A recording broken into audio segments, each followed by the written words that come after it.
ہماری تو توجہ یہ ہے کہ یہ چہرے کے میل کچیل نکلے، بدن کی میل کچیل دور ہو، ہمارے کپڑے بڑے ستھرے ہونے چاہیے، ہمارا تو دھیان اپنے ظاہر پہ ہے، لیکن اہل اللہ کا دھیان باطن پہ ہوتا ہے۔ صوفیہ فرماتے ہیں کہ اندر صاف کرو۔ حضرت سلطان باہو بولے، دل کالے نالو منہ کالا چنگا، جے کو یہ رمز پچھانے ہو۔ اگر یہ رمز سمجھ میں آ گئی کہ منہ کالا ہو تو کوئی نہیں، دل کالا نہیں ہونا چاہیے۔ ابو لہب کا کیا معنی ہے؟ شعلے کی طرح چمکتا ہوا چہرہ رکھنے والا، اس کو اسی لیے ابو لہب کہتے ہیں، اس کا چہرہ ایسا چمکدار تھا تو اس وجہ سے اس کو ابو لہب کہتے تھے۔ تو چہرہ اس کا بڑا چمکدار تھا، دل کالا تھا، جہنم کا ایندھن بن گیا، قرآن نے پھٹکار ڈالی۔ اور ایک وہ بھی تھا جس کا دل صاف تھا لیکن بلال کا رنگ کالا تھا، اس کا اندر چٹا تھا باہر کالا تھا، اللہ اکبر، لیکن وہ تھا کرموں والا، وہ تھا رحمتوں والا اور حضور علیہ السلام کا متوالا۔ تو بات باطن کی ہے، بات ظاہر کی نہیں ہے۔ ہم اندر صفائی کی توجہ نہیں دیتے، باہر کی صفائی کی توجہ دیتے ہیں۔ پہلے اندر صاف کر لیں، اندر صاف ہو گیا تو پھر باہر بھی صاف کر لیں۔ اور اگر باہر صاف ہے اور اندر میل کچیل ہے تو باہو بولے کہ دل کالے نالوں منہ کالا چنگا، جے کو یہ رمز پچھانے ہو۔ اللہ کے محبوب علیہ السلام فرمائے اگر یہ صحیح ہو گیا تو پورا جسم صحیح ہو گیا۔ اور حضرت رومی نے جو اقبال کے مرشد تھے کہا کہ دل کو قابو میں کر لو، یہی حج اکبر ہے۔ حج اکبر کر لیا لیکن دل ہی ٹھیک نہ ہوا، کہتے ہیں کعبہ گیا گل نہیں مک دیجئے، دلوں نہ مکائیے۔ تو کہا اس کی اصلاح کرو، یہ حج اکبر ہے۔ از ہزاراں کعبہ یک دل بہتر است، ہزار کعبے سے ایک دل بہتر ہے۔ وہ کیسے؟ اس لیے کہ کعبہ بن گاہ خلیل اطہر است، کعبہ حضرت ابراہیم خلیل کی بنیاد ہے اور دل رب جلیل کی گزرگاہ ہے۔ اس لیے اس کی پاکیزگی کا سامان کریں، اس کی طہارت کا سامان کریں۔ آپ کسی کو بلائیں اور میلی کچیلی جگہ ہو، جہاں گندگی پڑی ہو، غلاظت پڑی ہو، تو آپ کا کوئی عزیز مہمان آئے، اس کو بلا کر کے لائیں تو وہاں بیٹھے گا؟ جس کمرے میں آپ اس کو بٹھانا چاہیں اس میں تعفن ہو، اس میں بدبو ہو، اس میں غلاظت کے جگہ جگہ ڈھیر پڑے ہوئے، تو آپ اپنے مہمان کی نفاست طبع کو اگر جانتے ہیں تو کبھی بلائیں گے نہیں جب تک اس کو پہلے صاف نہیں کر لیں گے۔ کئی لوگ کہتے ہیں جی ہمارا جی چاہتا ہے کہ آپ کو بلائیں، لیکن ابھی ہماری گلی بہت گندی ہے، ہمارے گھر میں بھی کام ہو رہا ہے، جب کام ہو جائے گا تو پھر ہم آپ کو بلائیں گے۔ ہم شادی اس لیے لیٹ کر رہے ہیں کہ مہمانوں نے آنا ہے، تو ابھی ہمارے مسئلے چل رہے ہیں۔ یہ کئی لوگ بائی پاس کی وجہ سے شادیاں روکے ہوئے تھے کہ وہ کہتے تھے وہ راستہ نہیں ہے۔ تو آپ کسی مہمان کو بلاتے ہیں تو اس کے لیے اچھی جگہ کا ارینج کرتے ہیں، اور اگر وہاں ڈھیر گندگی اور غلاظت کے پڑے ہوں تو مہمان کو آپ بھی نہیں بلاتے، اور اگر آپ یہ غلطی کر بھی لیں گے تو مہمان آپ کے بارے میں کیا رائے قائم کرے گا، اور وہ ناراض ہو کے چلا جائے گا کہ آپ کتنے بدتمیز ہیں کہ آپ نے مجھے بلایا اور گھر میں غلاظت کے ڈھیر پڑے ہوئے ہیں۔ اللہ اکبر۔ لیکن اگر آپ گھر کو مصفح کرتے ہیں، مزکہ کرتے ہیں، صاف کرتے ہیں، ستھرا کرتے ہیں، قالین بچھاتے ہیں، عطر چھڑکتے ہیں، تو پھر آپ کہتے ہیں جناب اب تو آئیے نا، ماحول میں خوشبوئیں پھیلی ہوئی ہیں۔ تو اگر دل میں حسد ہے، حقد ہے، بغض ہے، کینے ہیں، نفرتیں ہیں، یہ گندگی اور غلاظتوں کے ڈھیر لگے ہیں، اور پھر یہ چاہیں کہ مالک کے پھیرے دل میں ہوں تو کیسے ہوں گے؟ وہ تمہارے دل میں، میرے دل میں آئے گا جب دل میں اتنی غلاظتیں پڑی ہوں گی؟ نہیں، یہ سارے ڈھیر اٹھائیں، دل کو مزکہ کریں، مصفح کریں، پھر اشکوں کا چھڑکاؤ کریں۔ اللہ اکبر۔ پھر پیار کے مخملی قالین ڈالیں، اللہ اکبر۔ الفتوں کے گاؤ تکیے لگائیں، اور پھر آواز دیں، ہر تمنا دل سے رخصت ہو گئی، اب تو آجا، اب تو خلوت ہو گئی۔ پھر محبوب کو بلائیے تو پھر دیکھیے کہ محبوب جلوہ فراز ہوتا ہے کہ نہیں ہوتا۔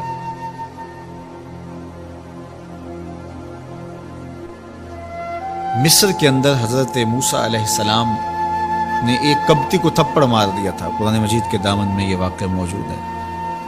تو آپ کی جلالت اور آپ کے زور کی تاب نہ لاتے ہوئے وہ وہیں ڈھیر ہو گیا، اس کی موت واقع ہو گئی. تو مصر کے حالات کشیدہ ہو گئے اور حضرت موسیٰ علیہ السلام کو مصر چھوڑنا پڑا. تو وہ شہر مدین کی جانب جا رہے تھے کہ راستے کے اندر ایک کنواں تھا، وہاں کچھ لوگ اپنے جانوروں کو پانی پلا رہے تھے. تو حضرت موسیٰ نے دیکھا کہ 2 پردہ دار خواتین ہیں، وہ اپنے جانوروں کو ایک سمت لیے کھڑی ہیں.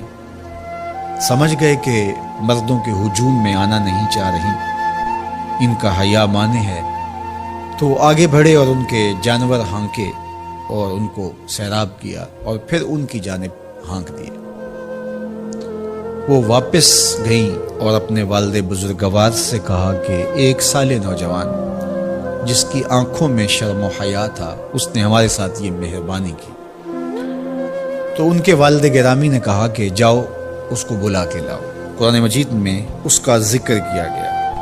فجاءتہ احداہما تمشی علی استحیاء، ان میں سے ایک خاتون حیا میں سمٹی ہوئی حاضر ہوئی. اس نے کہا کہ ہمارے والد گرامی آپ کو بلاتے ہیں، آپ نے ہمارے ساتھ جو مہربانی کی ہے اس کا وہ اجر دینا چاہتے ہیں.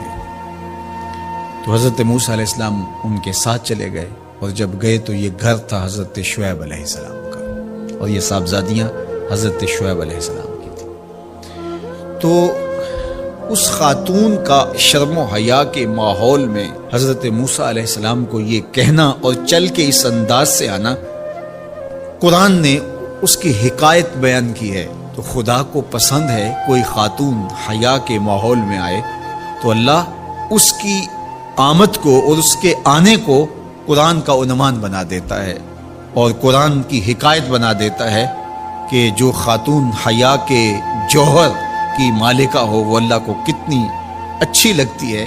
اللہ اکبر. حضرت نبی اکرم صلی اللہ علیہ وآلہ وسلم کا فرمان حیا کے حوالے سے، الحیاء من الایمان، حیا ایمان سے ہے. تو جتنے بھی ایماندار لوگ ہیں وہ پھر حیا کے جوہر سے مزین ہوں گے، مالا مال ہوں گے. آپ دیکھ لیجئے سب سے بڑے ایماندار تو میرے اور آپ کے آقا مولا ہیں، اور حضور کمواری لڑکی سے زیادہ حیادار تھے. باقی حضور کے اصحاب دیکھ لیجئے، ان کا حیا اور حضور کی ازواج مطہرات کا حیا دیکھیے.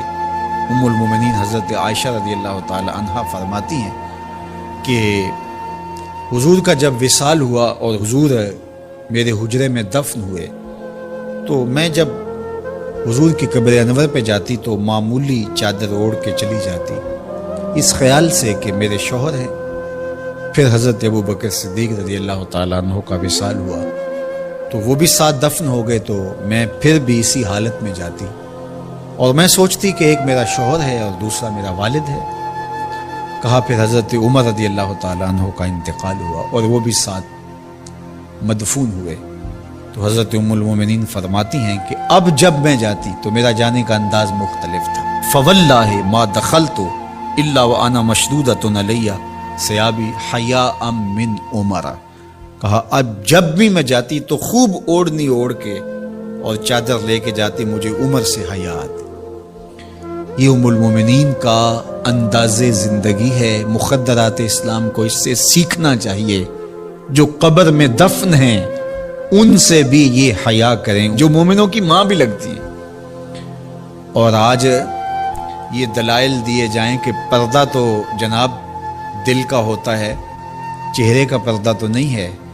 باقی کسی کو اپنی آنکھ میں شرم پیدا کرنی چاہیے. عورت کو کیا ضرورت ہے کہ وہ اپنے آپ کو ڈھانپ کے رکھے. اب ام المومنین کا عمل یہ ہے کہ فرماتی ہیں کہ میں اپنے آپ کو خوب سمیٹ کے جاتی حیاء من عمر. عمر قبر میں ہیں لیکن ام المومنین فرماتی مجھے پھر بھی حیا آتی. اور حضرت سیدہ طیبہ طاہرہ حضرت فاطمہ الزہرا رضی اللہ تعالی عنہا نے کہا کہ عورت کے لیے بہترین پردہ یہ ہے کہ اس کو کوئی غیر مرد نہ دیکھے اور وہ غیر مرد کو نہ دیکھے۔ تو جب یہ ہمارا دین ہمیں سکھاتا ہے اور حیا کا یہ سبق دیتا ہے، بڑوں سے حیا کرنے کی تلقین کی گئی، اللہ سے حیا کرنے کی، اس کے رسول سے حیا کرنے کی تلقین کی گئی۔ صحابہ فرماتے ہیں بعض اوقات ہم کچھ پوچھنا چاہتے ہوتے تھے اور حضور کے حیا کی وجہ سے ہم ایک عرصہ تک وہ بات نہیں پوچھ پاتے تھے۔ آج دادا کے سامنے بچے جس طرح بات کرتے ہیں اور جس طرح بچوں سے حیا کا جوہر ختم ہو گیا ہے اور اس کو وہ تہذیب نو کا کرشمہ سمجھتے ہیں اور جدید دور کی کرامت سمجھتے ہیں، یہ دور جدید کی کرامت نہیں ہے، یہ جاہلیت ہے۔ بڑوں کا احترام اور بڑوں کی عزت یہ زندگی کا جمال